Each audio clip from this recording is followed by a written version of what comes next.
Ce matin, Dieu m'a mis à cœur un message important pour l'Église. Nous allons sûrement continuer dimanche prochain, si dans tous les cas nous ne pourrons pas finir. Et donc, je voulais véritablement demander à chacun d'être vraiment concentré ce matin, d'ouvrir son cœur.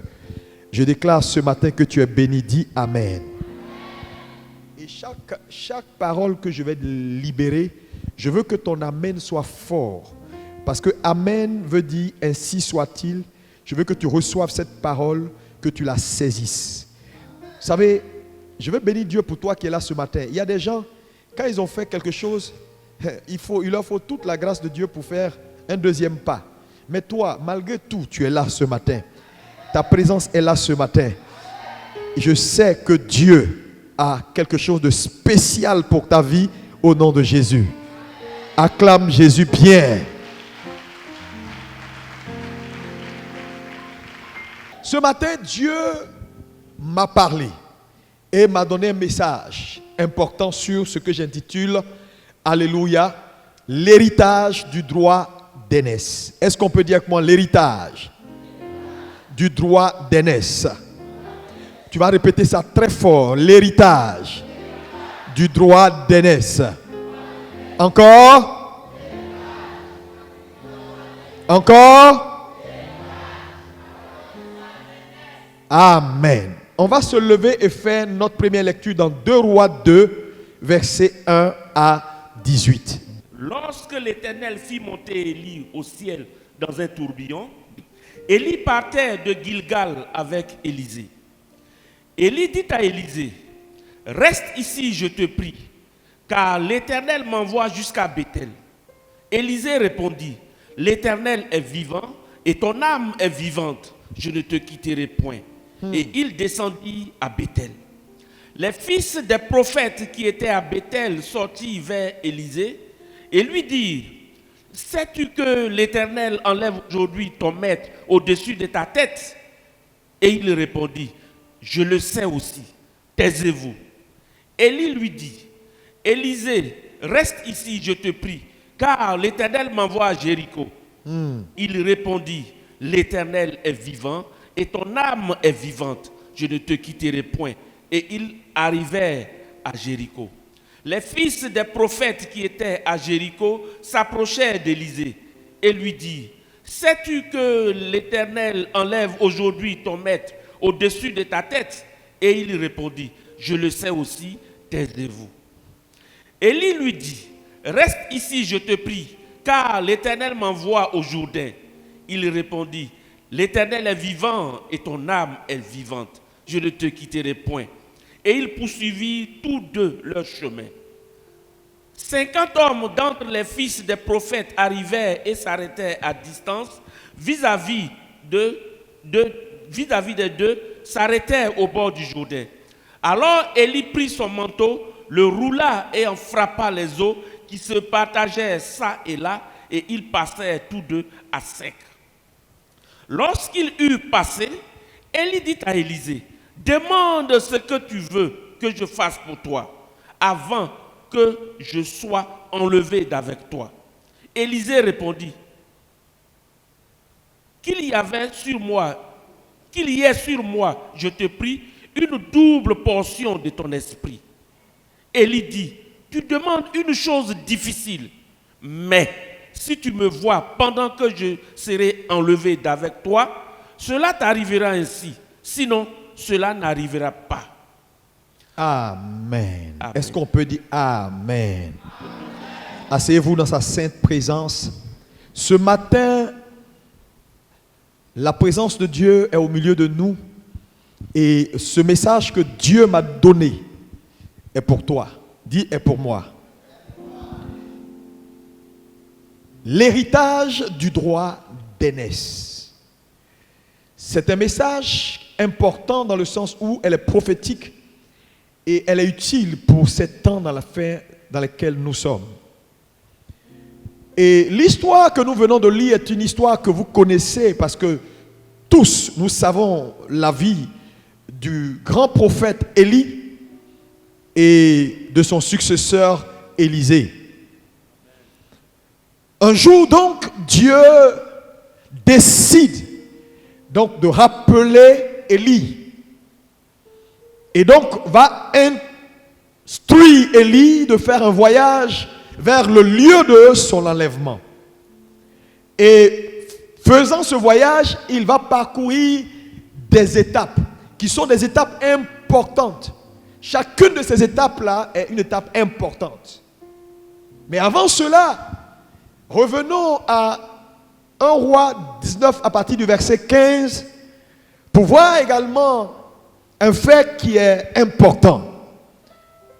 Lis-moi 1 Roi 19 à partir du verset 15. Oui. L'Éternel lui dit, L'Éternel dit à Élie, va, reprends ton chemin par le désert, oui, jusqu'à Damas. Jusqu'à Damas. Et quand tu seras arrivé, oui, tu oindras Hazaël pour roi de Syrie. Roi de Syrie. Tu oindras aussi Jéhu, fils de Nimshi, pour roi d'Israël. Oui. Et tu oindras Élisée pour prophète à ta place. Pour prophète à ta place, oui. Et il arrivera que celui qui échappera à l'épée de Hazaël, oui, Jéhu le fera mourir. Et celui qui échappera à l'épée de Jéhu, oui, Élisée le fera mourir. Tout ça, c'est une programmation éternelle. Oui, vas-y. Mais je laisserai en Israël 7000 hommes. Oui. Tous ceux qui n'ont point fléchi les genoux devant Baal. Et dont la bouche ne l'a point embrassé. Oui. Élie partit de là et il trouva Élisée. Il trouva Élisée. Qui labourait. Donc qui était au travail, en train de suivre ses business. Oui. Il y avait devant lui 12 paires de bœufs et il était avec la 12e. Élie s'approcha de lui et il jeta sur lui son manteau. Élisée quittant ses bœufs courut après Élie. Notion d'empressement. Oui. Et dit. Laisse-moi embrasser mon père et ma mère. Oui. Et je te suivrai. Élie lui répondit. Va. Et reviens. Car pense à ce que je t'ai fait. Oui. Après s'être éloigné d'Élie, oui, il revint prendre une paire de bœufs, oui, qu'il offrit en sacrifice. Avec l'attelage des bœufs, oui, il fit cuire leur chair, oui, et la donna à manger au peuple. Puis, il se leva, suivit Élie, et fut à son service. Et donc, cette histoire est à la suite de la vie d'Élie, arrivée pratiquement à son terme, après avoir réalisé des exploits pour Dieu. Un jour, Jézabel va réclamer sa vie. Élie va quitter la ville. Il va se retrouver sous un arbre, couché. Pendant qu'il était dans son sommeil, il va recevoir une visitation divine et Dieu lui donnera des instructions. Mais le point ici que je voulais faire, c'est le fait que Dieu donc va parler à Élie sur le mont Horeb dans un doux murmure en lui donnant des instructions sur ce qui doit arriver. Quelqu'un me dit ce qui doit arriver. Oh, plus fort. Frères et sœurs, vous devez le comprendre. Le Dieu que vous servez est toujours concerné par ce qui doit arriver. Dis-moi amen. Dieu est concerné par l'avenir. Dieu a fait des exploits avec Élie. Vous connaissez les œuvres d'Élie.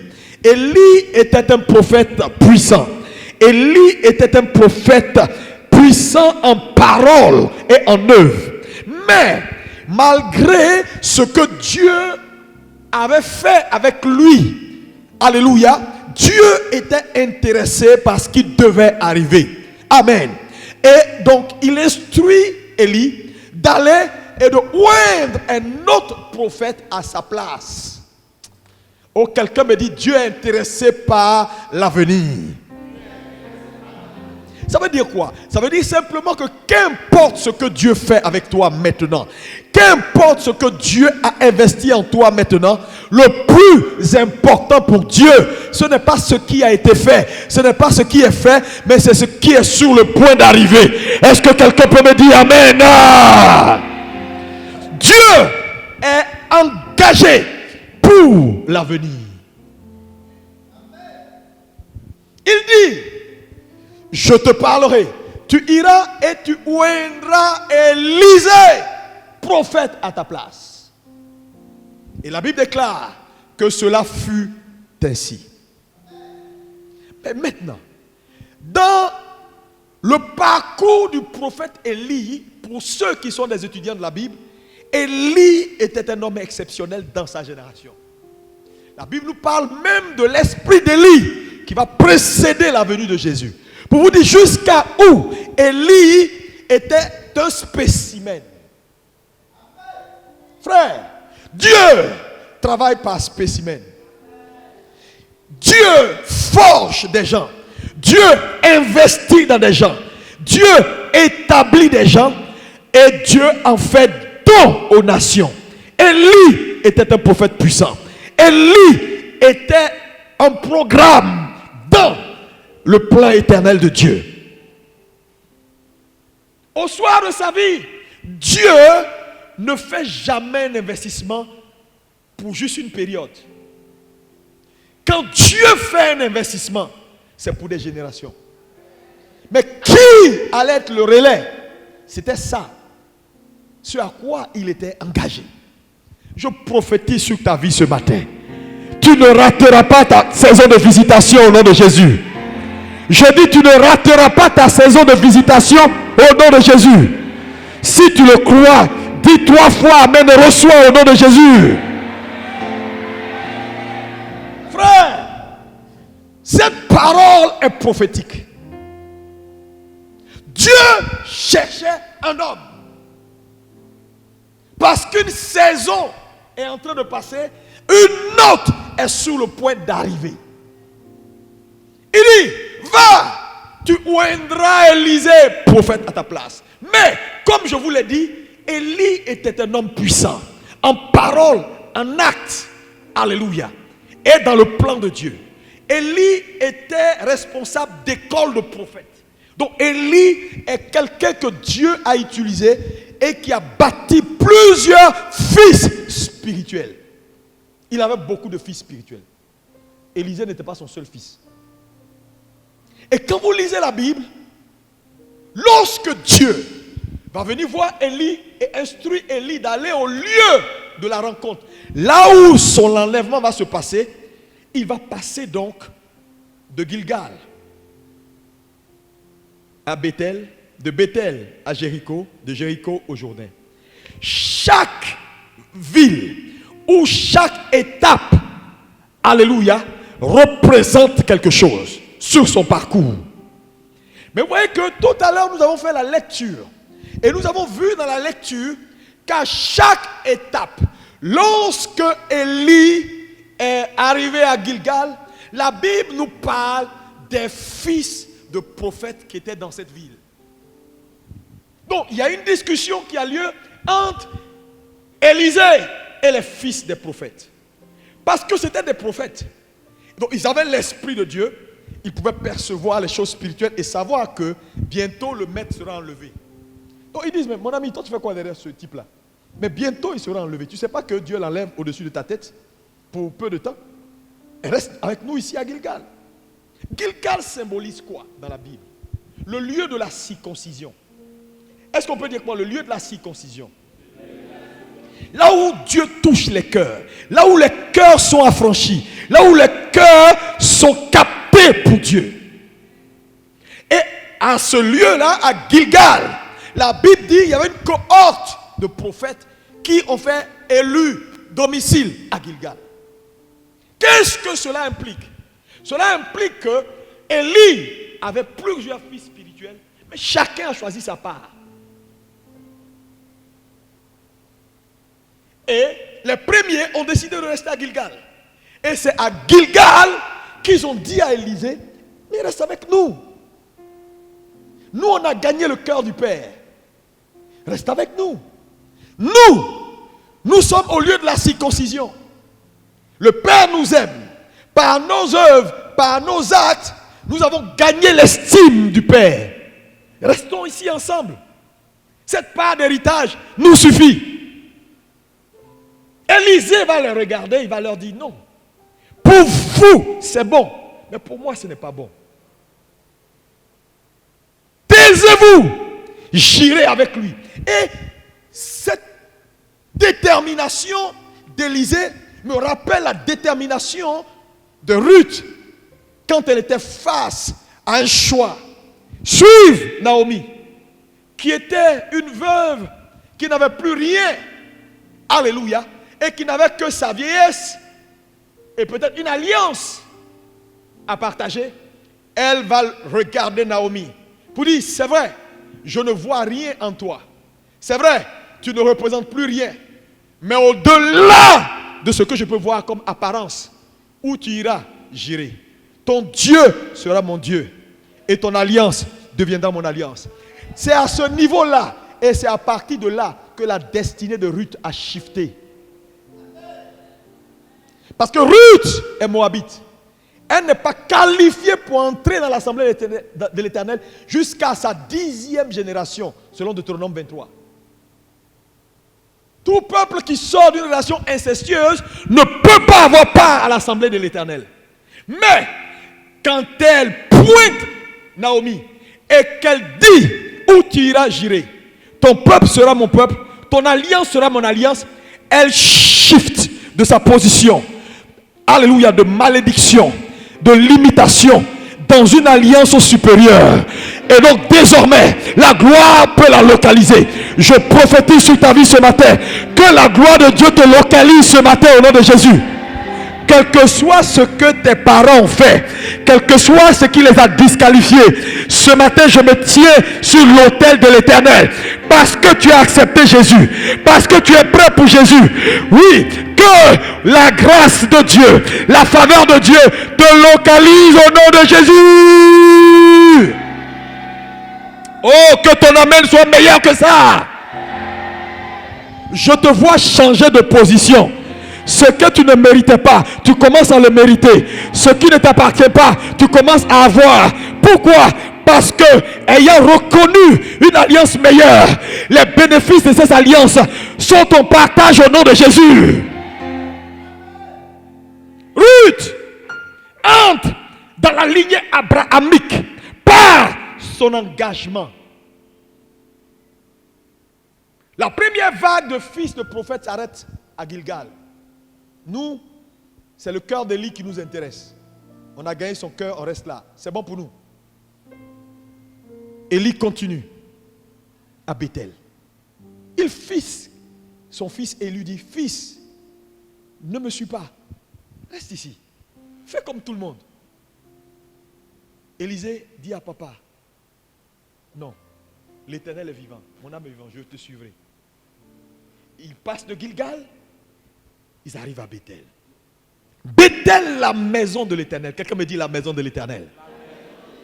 Là où les transactions spirituelles, là où le ciel est ouvert. Ils arrivent à Bethel, ils trouvent encore une cohorte de fils de prophètes. Qui dit, mais attends, tu fais quoi à suivre le vieux là? Il s'en va. Nous, on a choisi d'être à Bethel. On a choisi la spiritualité de notre Père. C'est un homme d'esprit. Quand il parle, le ciel s'ouvre. Nous, c'est ce qui nous intéresse. On veut parler, puis le ciel s'ouvre. Nous, on préfère Bethel. Et Élisée regarde ses collègues et leur dit, c'est bon pour vous, mais pas pour moi. Est-ce que quelqu'un peut dire Amen? Ce matin, je veux augmenter ton appétit spirituel. Si tu avais été limité aux petites choses, si tu avais été formaté pour apprécier des choses qui ne vont pas au bout, au-delà de la vision alimentaire que tu as, que l'Éternel t'envoie la lumière ce matin au nom de Jésus. Je dis que l'Éternel t'envoie la lumière ce matin au nom de Jésus. Il a dit non, J'irai plus loin. Vous, restez à Bethel. Je n'ai ni besoin du cœur du Père, je n'ai ni besoin de sa capacité à ouvrir le ciel. Je veux plus. Ils arrivent à Jéricho, le lieu de la délivrance.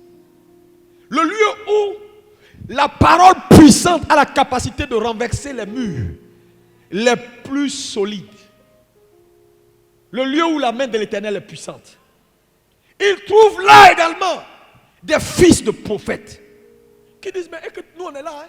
Nous, dans tout ce que le Père est, on a récupéré sa capacité à délivrer. Nous là, il n'y a pas de démon qui peut tenir devant nous. Nous on est sauvés. Où on est là, ça va pour nous-mêmes. Est-ce que tu peux rester avec nous? Il dit non. C'est bon pour vous, mais pas pour moi. J'irai. Je vais continuer le voyage. On dit non, le monsieur part. Je veux dire à quelqu'un, il y a plus que ce que tu vis. Il y a plus que ce que tu recherches. Je dis, il y a plus que ce que tu recherches. Regarde ton voisin, dis, voisin, il y a plus que ce que tu recherches. Quitte Gilgal. Dis-lui ça. Quitte Gilgal. Quitte Bethel. Quitte Jéricho. Allons au Jourdain. Oh, dis plus fort. Allons au Jourdain. Le Jourdain, au-delà du Jourdain, c'est là les choses sérieuses se passent. C'est là les choses spirituelles se passent. C'est là les portes spirituelles sur l'éternité sont ouvertes.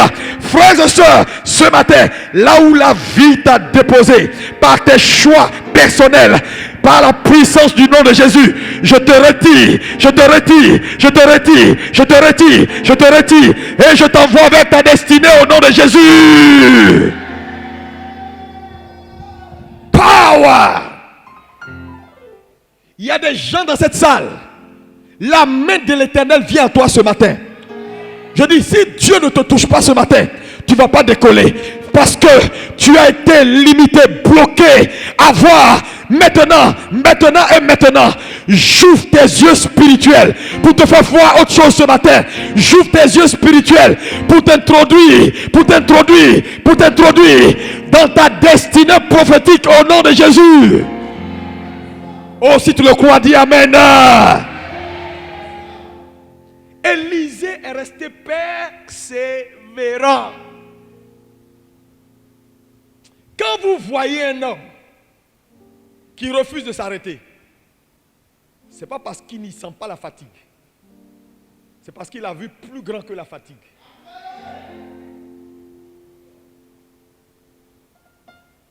Lis-moi Apocalypse 7, versets 16 à 17. Frère, quelque chose se passe ce matin dans le monde des esprits. Si tu es venu là, ce n'est pas pour venir juste t'asseoir pour écouter un message. Ouvre ton esprit.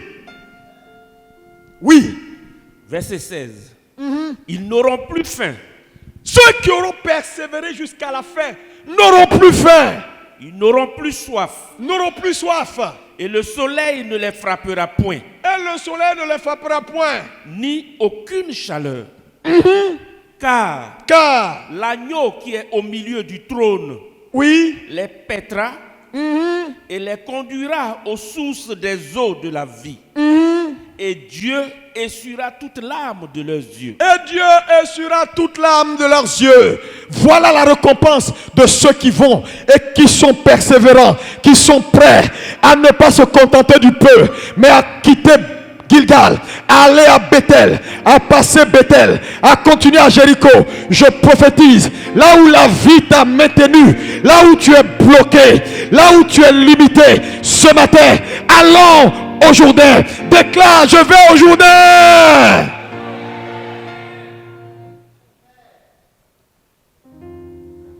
Lis-moi Hébreux 12, versets 16 à 17. Hébreux 12, versets 16 à 17. Oui. À ce qu'il n'y ait ni impudique, ni profane comme Ésaü, qui pour un mets vendit son droit d'aînesse. Verset 17. Vous savez que plus tard, voulant obtenir la bénédiction, il fut rejeté, quoiqu'il sollicita avec larmes, car son repentir ne put avoir aucun effet. Écoutez-moi bien. Il y a des moments où, dans la vie, on prend des décisions. Parce qu'après, c'est trop tard. La Bible dit, vous savez que, plus tard, voulant obtenir la bénédiction, il fut rejeté. Quoiqu'il la sollicita avec l'âme, car son repentir ne put avoir aucun effet. Donc, il y a des moments, quand tu ne prends pas la décision, même ton repentir n'a plus d'effet. Frère, dans cette affaire, il y a Élie, le spécimen, que Dieu veut perpétuer, que Dieu a bâti, que Dieu a établi pour porter un dessein éternel. Il y a Élisée qui a décidé d'être différent dans sa génération. De ne pas être comme tout le monde. Là où tout le monde dit, moi voilà ce qui m'intéresse. Moi voilà où je veux m'arrêter. Frère, Élisée n'était pas le seul fils d'Élie. Les autres étaient où? Ils ont préféré ce que Élie peut leur donner. Ils ont préféré ce qu'ils peuvent prendre en Élie. D'autres ont pris son cœur. Papa même c'est suffisant. D'autres ont pris sa capacité à ouvrir le ciel. Ah, moi, papa, quand j'opère comme lui.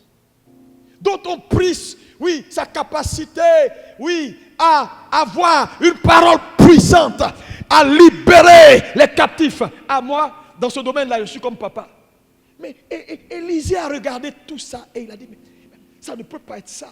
Parce que quand Dieu fait une œuvre, ce n'est pas l'œuvre, c'est ce qui est après l'œuvre.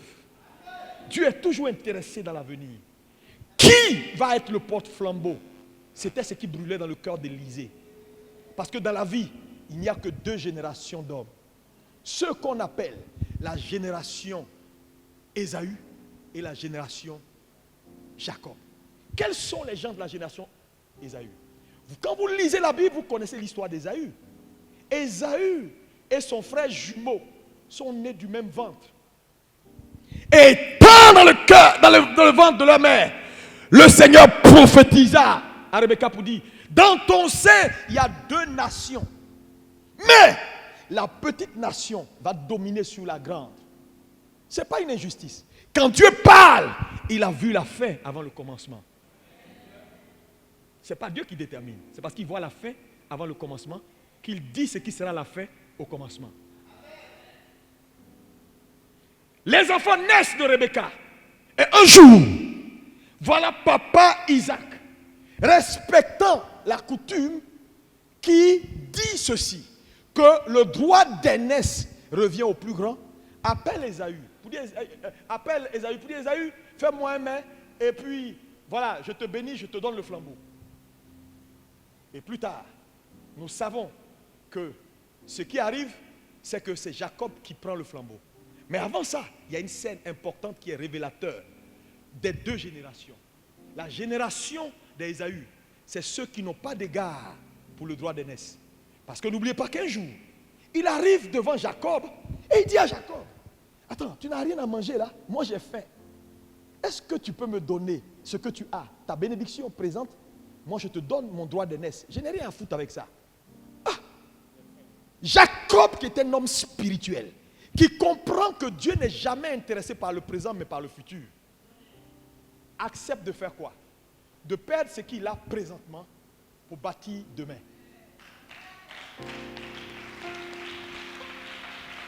Mais les Ésaü, c'est ceux qui regardent à leurs conditions présentes.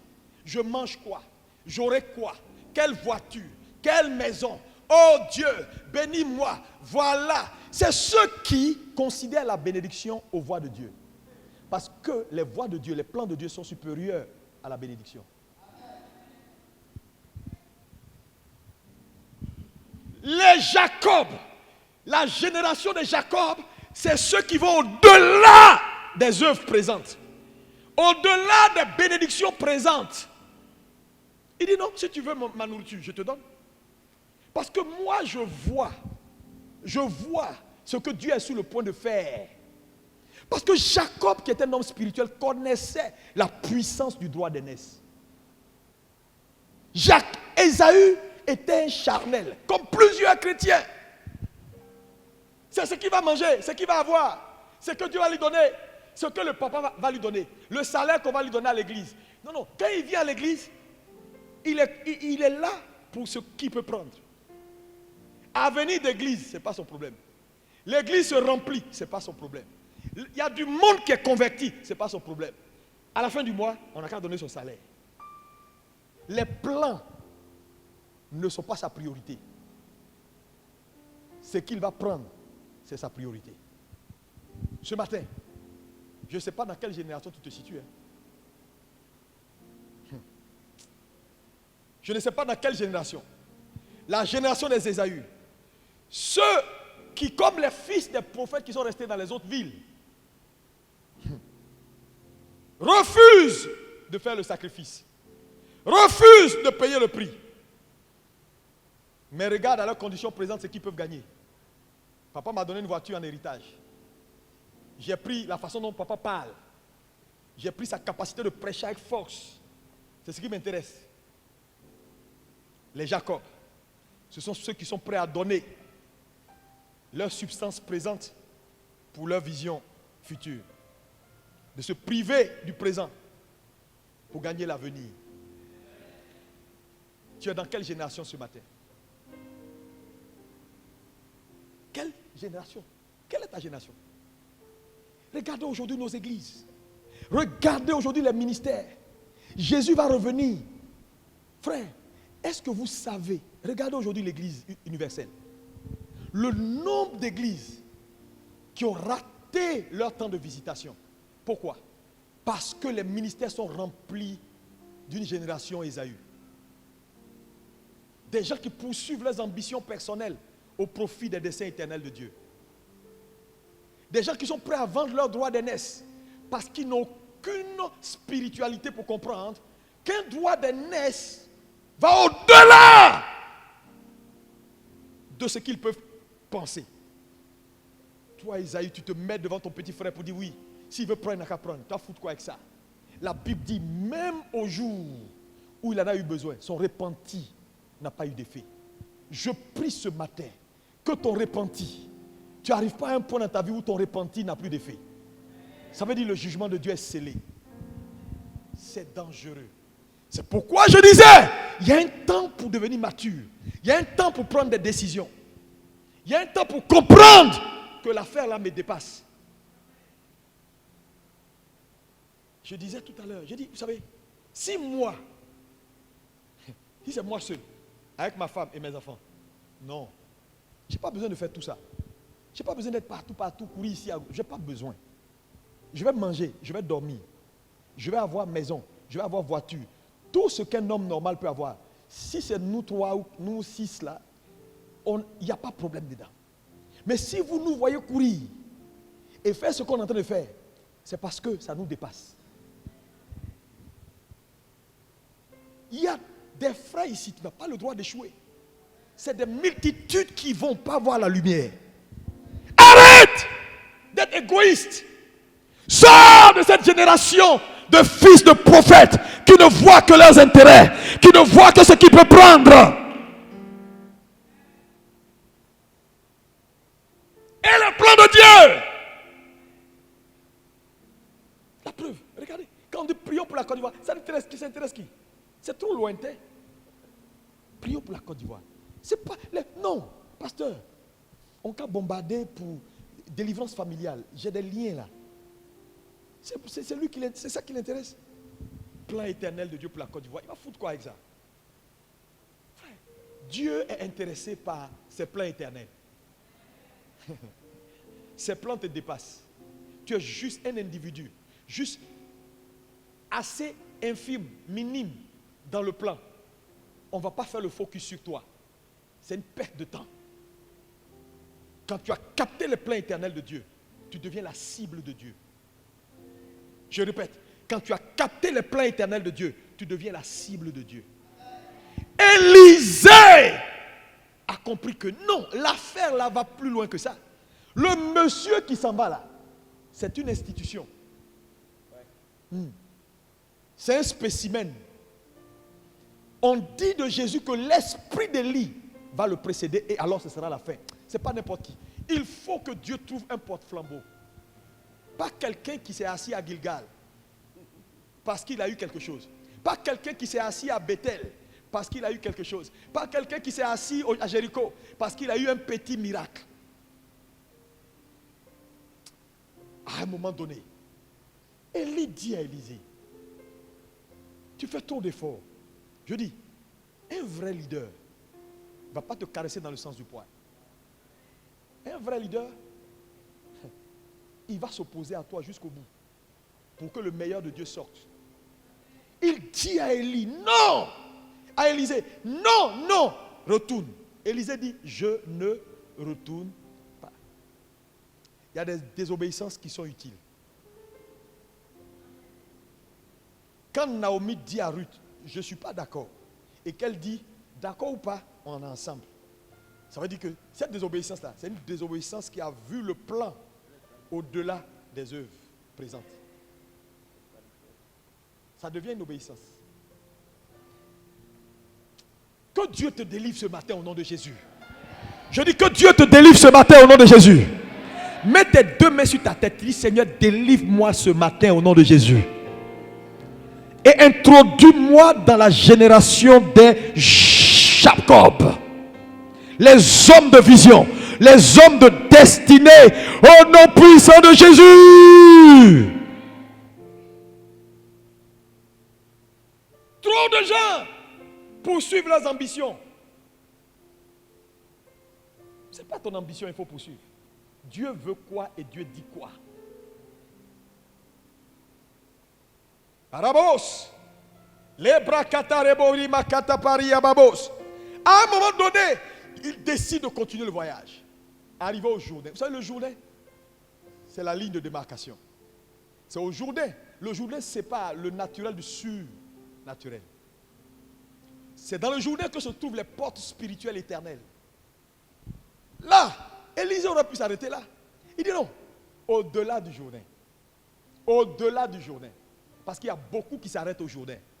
Quand ils arrivent au Jourdain, et puis ils savent que c'est fini, on enlève le monsieur là dans 2 jours. C'est là leur déloyauté fait face. C'est là ils disent bye bye au ministère. Parce qu'ils ont analysé, ils ont réanalysé. Ils se sont dit, ce ministère-là, dans ici 5 ans, je ne vois pas ça loin. Les hommes deviennent déloyaux quand ils ont l'impression que le leader a faibli. Les hommes deviennent déloyaux quand ils ont l'impression qu'il n'y a plus d'espace pour eux. Pas un plan de Dieu pour eux. Il n'y a plus d'espace pour eux personnellement.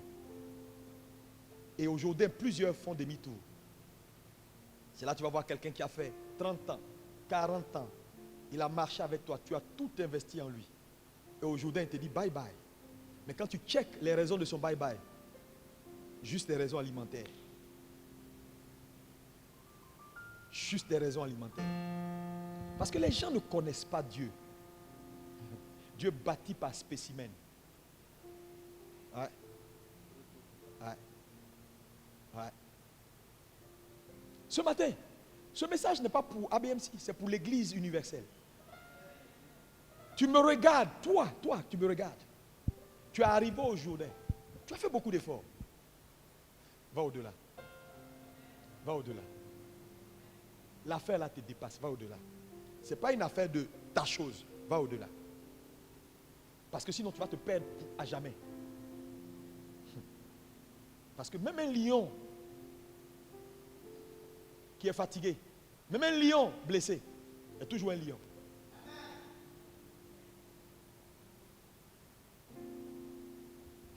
Les fils spirituels des lions ont commencé à rire. On te parle, tu n'écoutes pas, non. Il faut continuer. Continue seulement. Nous, on est tranquille. Hein? Moi, je viens de construire 3 chambres salon à Gilgal. L'autre dit, non, non, non. Moi, j'ai établi même ministère international des tueurs des géants, Jéricho. J'ai pris le papa là, j'ai saisi son onction de délivrance. Pour le reste, que Dieu le bénisse. L'affaire là te dépasse. tu as un plan éternel. Mais ici, le point important, c'est que l'élection d'Élisée n'est pas le fait de la prophétie qu'on a lue dans 1 Roi 19. Non. Dieu a vu la fin. C'est pourquoi Dieu a déclaré ça. Parce que je vous dis, Dieu te connaît. Mon ami, c'est pourquoi je te prie de tout mon cœur. Ton comportement actuel, là, ta déloyauté actuelle, ta mesquinerie actuelle, ton incapacité d'être vrai actuellement là, c'est ce qui va te disqualifier demain. Oui. Dieu se fait souvent une idée éternelle des gens en situation ordinaire.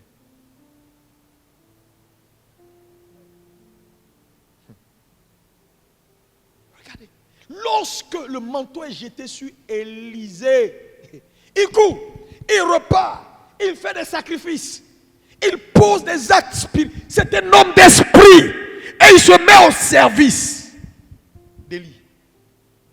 Parce que, mon ami, il avait ses business, il avait ses affaires. Mais ses affaires, c'est quoi? Ses nombreux bœufs, c'était quoi? Rien. Quand on décrit Élisée dans la Bible, on dit d'Élisée, celui qui versait de l'eau sur les mains d'Élie. Voilà l'image que la Bible nous donne.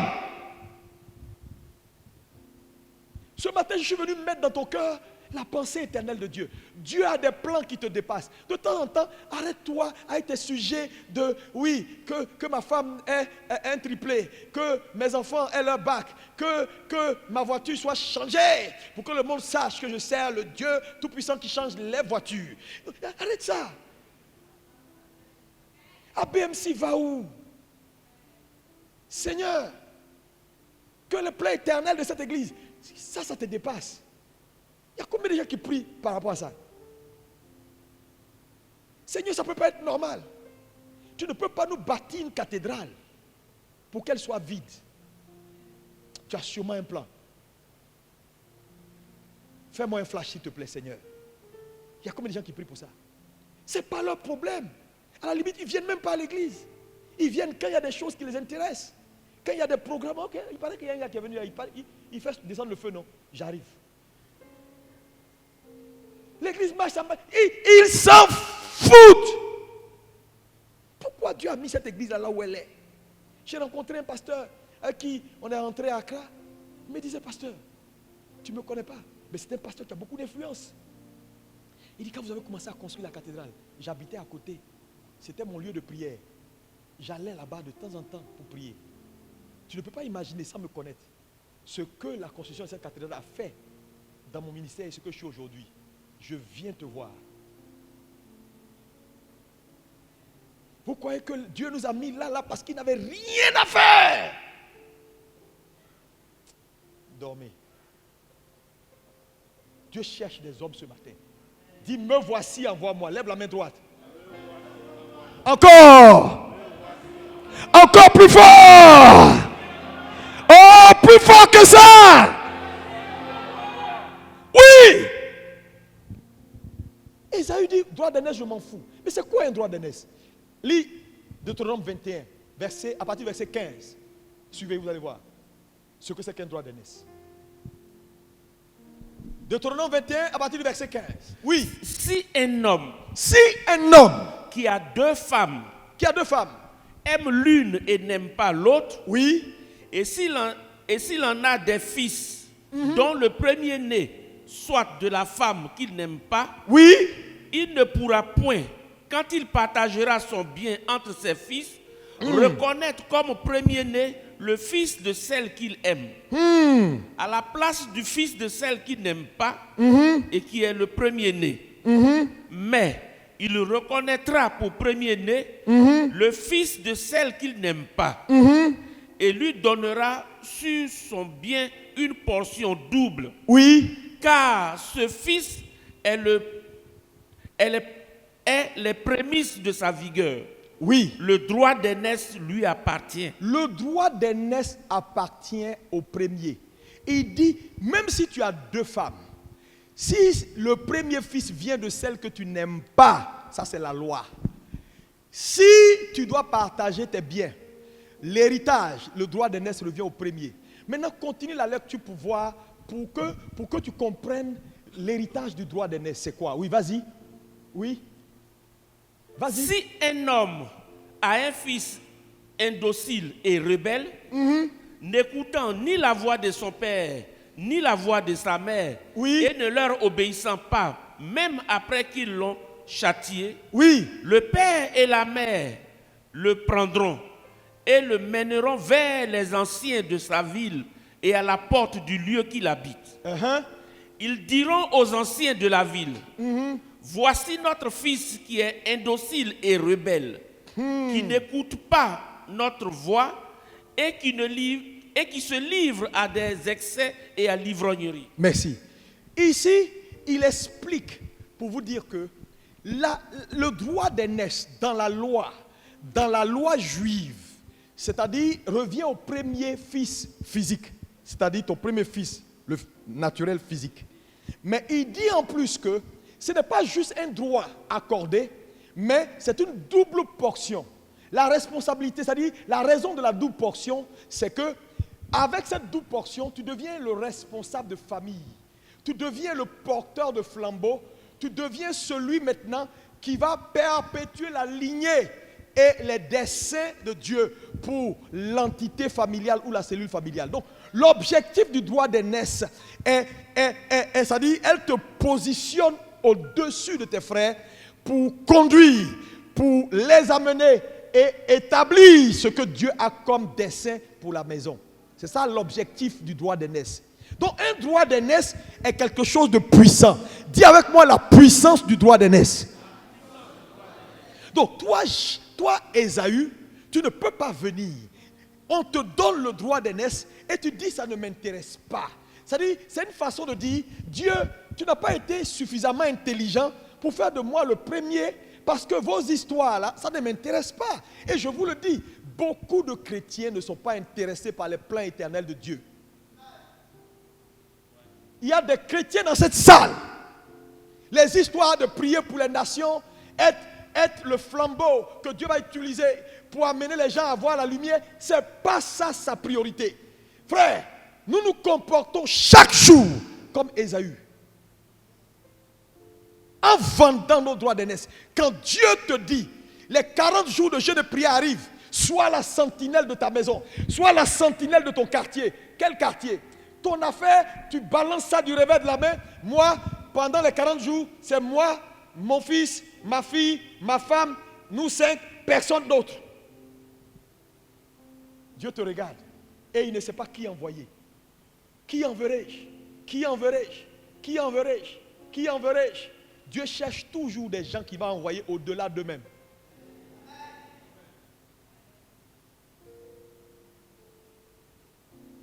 Depuis que tu es chrétien là, ta vie a affecté combien de personnes?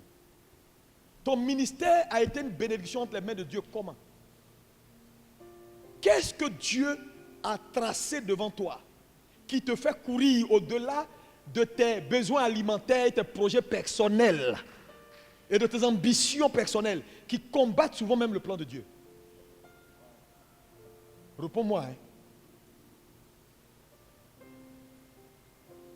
Le droit d'aînesse est puissant. Maintenant, regardez.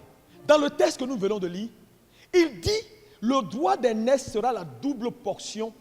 En réalité, dans la loi juive, le droit d'aînesse c'est la double portion. Quelqu'un me dit double portion.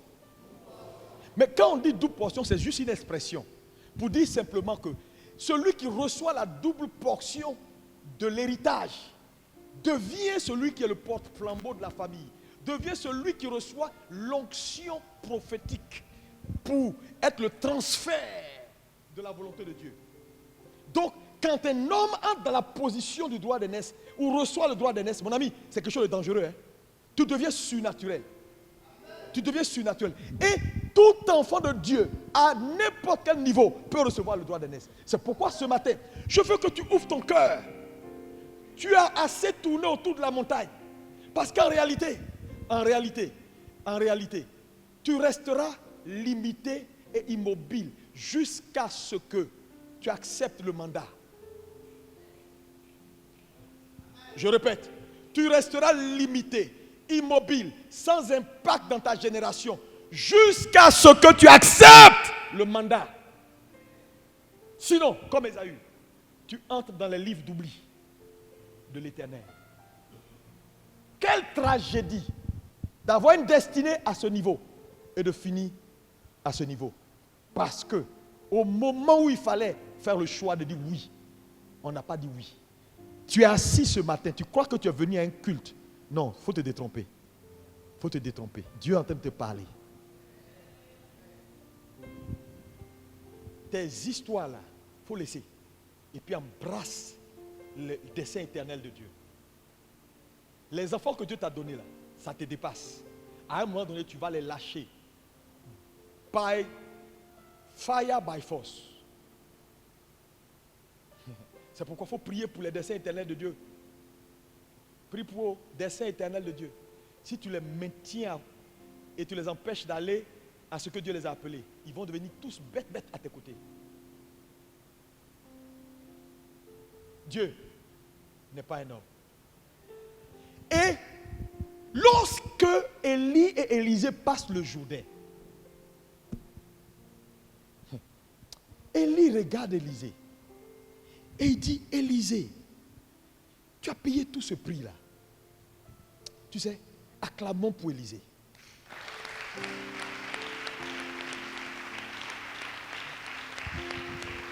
Sa détermination, c'est un homme déterminé.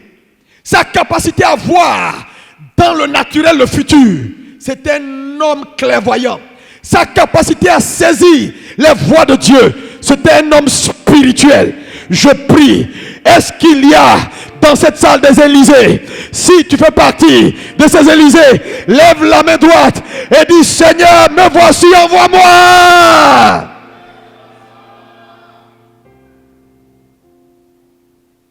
Aujourd'hui, nos églises n'ont plus d'Élysée. Nos églises ont des Ésaü. Pasteur Ésaü, diacre Ésaü, fidèle Ésaü, ouvrier Ésaü. C'est ce qu'ils vont manger qui les intéresse. Papa, tu peux me toucher ici, là. Demain, j'ai un contrat. Touche-moi. Voilà mon stylo même. Quand je signe comme ça, là, que ton onction soit dessus comme ça, le monsieur voit plus clair. Il y en a qui t'envoient passeport. Pasteur, touche le passeport. Je veux voyager, touche le passeport. J'ai mis... Quand quelqu'un vient te voir, pasteur, il faut que tu pries pour moi. J'ai été victime d'un vol. Vol? Oh, pasteur, 25 millions. J'ai mis ça dans un coin parce que je veux aller sur Paris, m'installer. Je souffre ici comme ça, tu as 25 millions. De prier pour que tu reçoives ton argent. Ok. Seigneur, que son argent revienne à lui. Mais derrière mes paroles, que l'argent ne revienne plus jamais.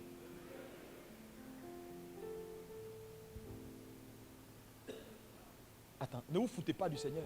On est fatigué. Élie regarde Élisée pour dire, Élisée, tu as payé autant de prix. Bon, ok. Dis-moi ce que je peux faire pour toi. Cette question, on ne pose pas ça à tout le monde. Hein. Oui, le bishop, il ne nous propose jamais rien. Il n'est jamais prêt pour nous. On est prêt pour ceux qui sont prêts. Et, tu sais, il faut te détromper. Dieu va te décevoir pour cadeau. Tu sais, nous on était à Accra, on est entré juste samedi. La leçon est simple. Quand tu as un peuple, des vrais Élysées, déterminés, il n'y a rien comme gloire que Dieu ne peut pas prendre. Je disais aux gens, je dis, il n'y a rien de sorcier dans ce qu'ils ont fait. Ils ont des gens qui, au-delà de leur petite personne, ah, je n'ai pas le temps, je vais venir encore chanter. J'ai chanté au premier culte, j'ai chanté au deuxième culte, je vais venir encore être là. Ah Seigneur, moi je suis fatigué, on va venir encore prier, on va venir encore à 17h. C'est quoi toutes ces histoires-là? Et puis d'ailleurs même, moi répétition, là, Otabil a rendu un témoignage de ses chantres. Il a dit, vous voyez, je dis, quand on parle de performance, il n'y a pas, dans le monde là, il n'y a pas un groupe, il n'y a pas quelque chose que tu peux voir mieux que ce que j'ai vu.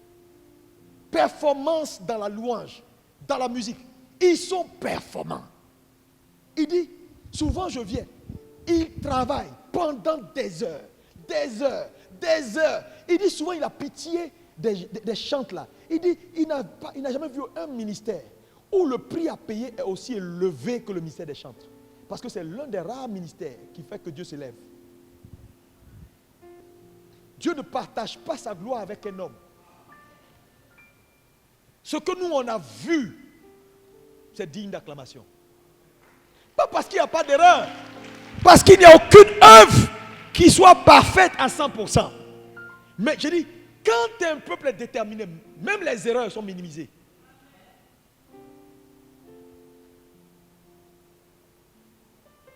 Je dis, le dernier jour, ça fait peur. Souvent, on te demande, est-ce qu'il y a trop de monde? Est-ce que les choses ne vont pas tomber? Je dis, il y a trop de monde. La performance, la détermination d'un peuple, est-ce qui attire? Et tu sais, après il m'a reçu avec le bishop Tudor Bismarck, dès qu'on a fini, ils étaient en train de manger, on a dit, ah, le bishop est là, ils ont laissé la nourriture, ils sont venus me voir. Ils m'ont mis à genoux. Ils ont commencé à prier pour moi. Ils ont prié. Et Bismarck a dit quelque chose. Et au table, il dit, voilà ce que l'Éternel me dit, ça va exactement dans le même sens. Et il m'a fait un chemin. Tu sais, tu ne seras pas ma limite.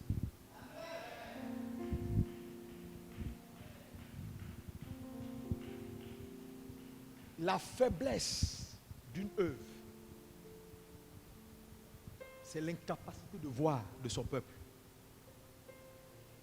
Dieu est fatigué des Ésaü qui sont pleins dans nos églises et qui ne pensent qu'à leurs intérêts. Mais la gloire de Dieu, ce n'est pas leur problème. Qu'est-ce que je peux faire pour toi, cher Élisée? Cette question-là, elle est forte. Mais Élisée, qui est un homme d'esprit, va regarder son père et dire à son père, papa, je veux la double portion de ton esprit. Mais en réalité, les gens lisent, ils pensent que Élisée veut ce que les autres prophètes cherchaient. Les autres prophètes là, c'est les dons, les talents, les grâces d'Élie qu'ils ont pris dans chaque étape de son parcours. Ils se sont assis là, ils ont bâti, ils ont fait leur truc. Maintenant papa n'est plus là, c'est nous on gère, c'est nous on règne. Le monsieur a dit non, moi je veux la double portion.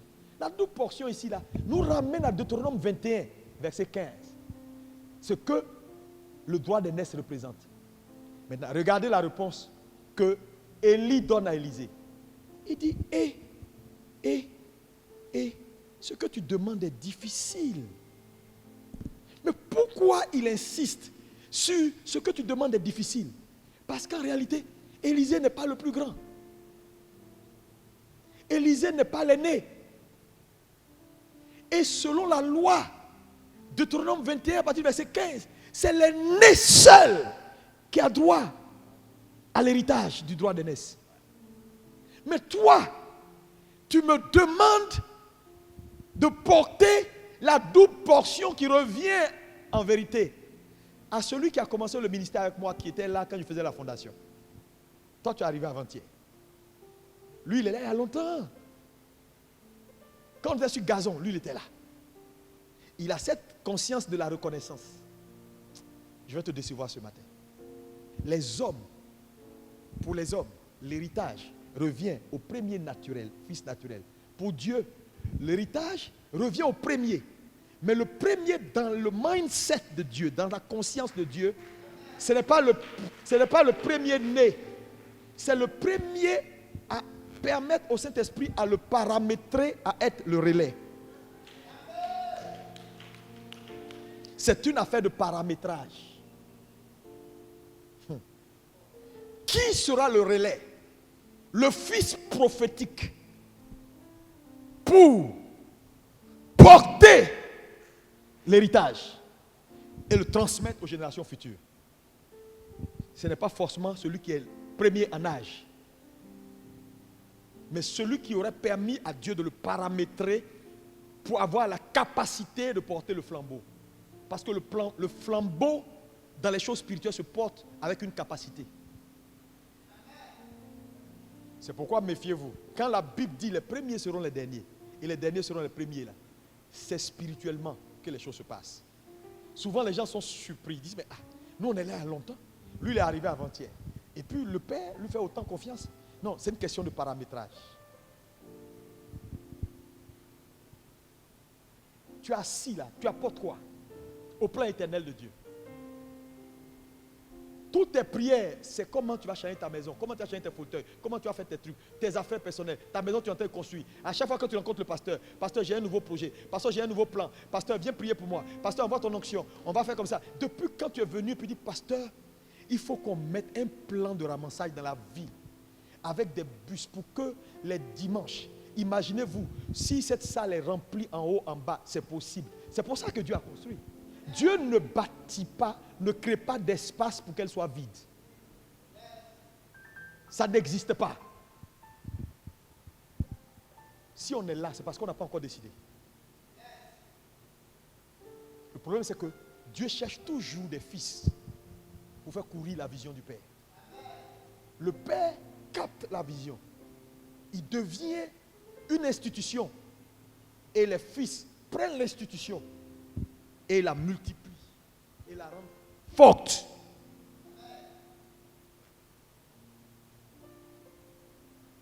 Dites-moi un seul leader qui est tout. Dieu, on voit l'évidence des choses de Dieu dans son ministère. Et c'est lui seul. C'est pas vrai. Il y a des vrais Jacob, des vrais Élisée qui sont tapis, qui ont compris que l'affaire là, c'est pas moi. Même quand je vais au travail, mon travail là, c'est à cause de ABMC. Le projet que je suis en train de faire là, c'est parce que je dois déposer un 500 millions pour que la destinée de cette œuvre bascule.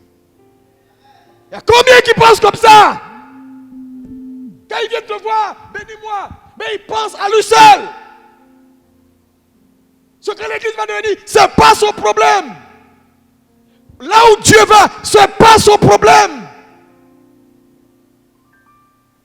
Dieu va te décevoir. Regardez ce qu'il a dit d'Ésaü. Il dit j'ai haï Ésaü. Dieu dit j'ai haï. Tu ne peux pas, alors que tu as une destinée et que Dieu t'a positionné de façon stratégique pour penser des desseins de l'Éternel, tu ne peux pas cracher sur la position que Dieu te donne. Élisée recherchait une seule chose. J'ai travaillé toute ma vie. Je t'ai servi. L'objectif, ce n'est pas ton onction. Ce n'est même pas l'argent que tu as. Ce n'est pas les voitures. Ce n'est pas, mon papa même, il parle de moi tout le temps. Non, ce n'est pas ça. Au-delà, ce que Dieu a fait de toi, c'est plein éternel. L'institution que tu es devenu Élie, ça ne peut pas passer. Il est écrit que ton esprit doit revenir pour que le Messie enfin vienne. Je veux être le porte-flambeau parce que j'ai la capacité. Élie regarde Élisée et lui dit, dernier test. C'est vrai que c'est difficile, mais je te donne un dernier test. Si tu me vois partir, tu auras ce que tu as demandé. Ça veut dire quoi? Ça veut dire Dieu ne fait exception de personne. Quiconque est prêt, quiconque répond à l'appel, devient utile entre ses mains. Regardez la preuve. Quand vous regardez la façon dont Dieu a opéré dans la parole de Dieu, à un moment donné, il a choisi Isaac au détriment d'Ishmaël. Isaac n'était pas le plus grand. C'est une question de paramétrage. À un moment donné, il a choisi Jacob au détriment de Ésaü. Jacob n'était pas le plus grand. À un moment donné, il a choisi Ephraïm au détriment de Manassé. Ephraïm n'était pas le plus grand. À un moment donné, il a porté son choix sur Salomon. Salomon n'était pas le plus grand. Pourquoi? Parce que dans la pensée de Dieu, c'est celui qui est prêt, c'est celui qui porte la capacité. C'est celui qui a reçu le paramétrage d'être le fils prophétique pour le relais à la génération suivante. C'est lui qui porte. Parce que le droit d'aînesse est spirituel. Elle est puissante.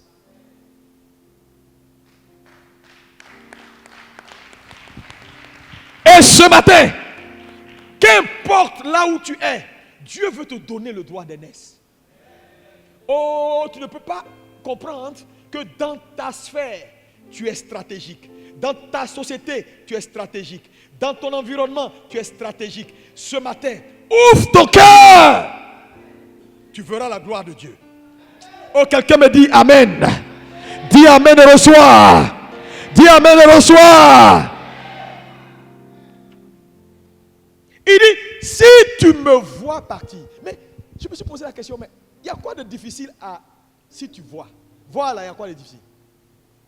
C'est parce que ce que le prophète Élie demandait à Élisée, ça va au-delà de voir. On peut regarder sans voir. Et la plupart des gens de la génération d'Ésaü regardent sans voir. Si tu me vois, voir veut dire quoi? Numéro 1, si tu me vois.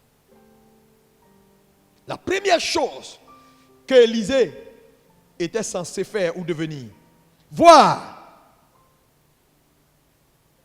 c'est devenir un fils prophétique. Relais de la gloire future de Dieu. C'est savoir. C'est ta responsabilité. Ta capacité à devenir un fils prophétique. Sors de l'enfance. Pasteur, quand il y a tous les problèmes ton nom est cité, il faut sortir. Pasteur qui ne va pas plus loin que le bout de son nez. C'est lui toujours qui a un projet personnel. C'est lui toujours qui veut, pasteur, fais ça pour moi. C'est lui qui veut, pasteur, fais ça pour moi. Parce que les gens ont l'impression que quand ils servent, ils perdent leur temps. Tu n'as rien compris. Servir, ce n'est pas perdre le temps. Servir, c'est gagner du temps. Parce que servir te met en position de soumission à une autorité. Donc, les hommes qui savent servir, quand ils commencent leur service, et leur vrai service, ils ont perdu peu de temps. Parce que pendant leur service, ils étaient sous autorité. Donc, tous les coups là, ce n'est pas eux. C'est l'autorité qui prend le coup. Et quand ils arrivent maintenant à leur temps de révélation, ils sont beaucoup plus frais. Servir, ce n'est pas perdre du temps. Non. Regardez tous les collègues d'Élisée. Ils sont entrés dans l'anonymat.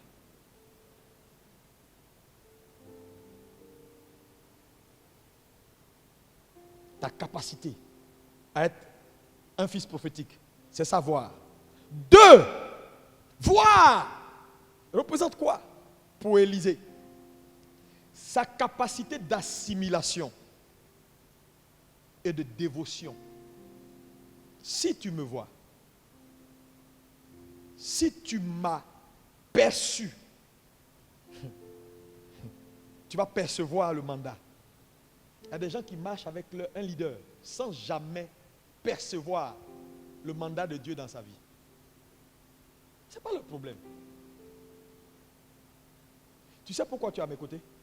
Pose la question à ton voisin. Est-ce que tu sais pourquoi Dieu t'a mis aux côtés de cet homme? Demandez-vous s'il vous plaît.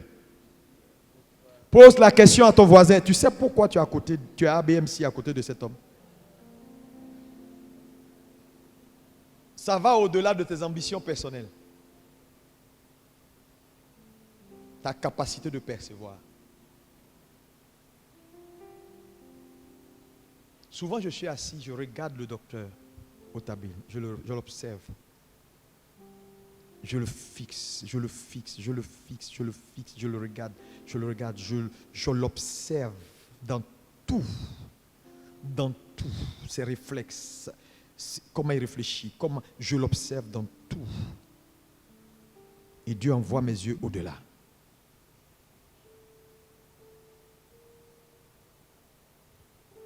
Trois, voir. c'est ta capacité à maintenir et à amplifier la voix ou les voix éternelles de Dieu. C'est-à-dire, Dieu te positionne. Quand tu as vu, tu deviens l'amplificateur des voix. Ta vie dans l'ensemble. Parce que n'oubliez pas que le droit d'aînesse, quand il est donné, ça fait de toi l'aîné, même quand tu es le plus petit. Ça te donne le potentiel, parce que tu as la double part, pour t'occuper des veuves, des femmes, pour gérer la famille, pour rassembler la famille, et pour t'assurer que ce que Dieu a dit s'accomplisse. Donc, le droit d'aînesse donne une capacité. Donc, à un moment donné, quand tu deviens ou tu te positionnes, tu te paramètres pour être le choix, le porte-flambeau, ta capacité d'amplification augmente. C'est-à-dire, quand tu entres dans une vision donnée, par exemple, on dit, il y a une croisade à faire. Dès que tu apparais, tout se met en mouvement. Parce que celui qui porte l'onction pour amplifier est là. Celui qui porte l'onction pour le transfert des voix de Dieu est là. C'est-à-dire, quand tu arrives, là où les autres ne voyaient pas clair, tout le monde commence à voir clair. Tu es le porte-voix. On ne devient pas porte-voix comme ça. Naomi s'est qualifiée pour devenir porte-voix. Aujourd'hui, on parle de Jésus dans sa lignée, elle Moabite. En temps normal, sa place n'est pas là-bas.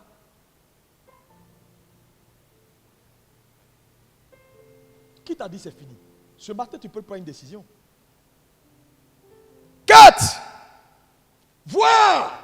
Si tu me vois partir, c'est participer activement à l'accomplissement de l'héritage. Tu deviens un catalyseur de l'héritage. Tu penses héritage. Tu penses héritage. Tu penses ce que Dieu va faire. Tu es un catalyseur. Tu ne te lèves pas pour dire, pendant 2 semaines, tu ne viens pas à l'église et puis tu t'en fous. Pendant 3 semaines, l'œuvre de Dieu, non. Même quand tu t'absentes, tu t'inquiètes. Parce que tu deviens le porte-voix, le porte-flambeau. Tu t'assures que les choses marchent. C'est ça, si tu me vois. 5, enfin, ta capacité de voir, c'est ta capacité à augmenter. C'est augmenter ta capacité à porter le flambeau. Ça veut dire quoi? Sur toi, il n'y a pas de discussion. Tu deviens un homme de potentiel. Tu as la capacité. Quand on te voit, tu n'es pas une feuille morte. Tu sais, il y a des gens, tu peux les prendre pour dire c'est lui. Mais quand les gens le pèsent, on sait qu'ils ne pèsent pas. Mais il y a des gens, quand Dieu les pointe, il n'y a pas de débat. Le gars là, il a le potentiel. Je prie que quelqu'un ne quitte pas quelque part pour venir te supplanter.